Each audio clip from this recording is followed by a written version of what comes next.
যা বয়ফ্রেন্ড বানাবি ক্যাম্পাসে কি ছেলে মানুষের অভাব আছে? হ্যান্ডসাম একটা দেখে পিক করবি, হয়ে যাবে তোর বস। এবার না একটা ডিফারেন্ট কারোর সাথে প্রেম করতে হবে। যাকে হচ্ছে আমি ডমিনেট করতে পারবো, যে আমার কাছে উঠবে আর বসবে। তো আমার যদু মধু কদু।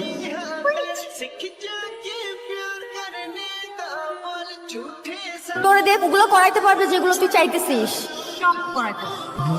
তোমার একটা জিনিস খেয়াল করছো, ক্যাম্পাসের সবচেয়ে হট এবং সমালোচিত মেয়েটা তোর দিকে তাকায় আছে। আমার আমার ডানে আমার ডানে। অরে আমি কলুর বলদ বানাচ্ছি। তুই আটকে গেছিস কেন? তুই তাকানো বন্ধ কর। আইতেছিস পাটলে বল। High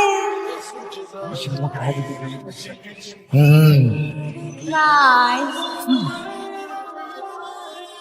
high. আচ্ছা কি নাম তোমার? নিহার, তোমার নামে এঞ্জেল আমি জানি। তো আমার সম্পর্কে এখন কি কি জানো? তুমি অনেক হট। তুমি কিন্তু দেখতে হ্যান্ডসাম আছো।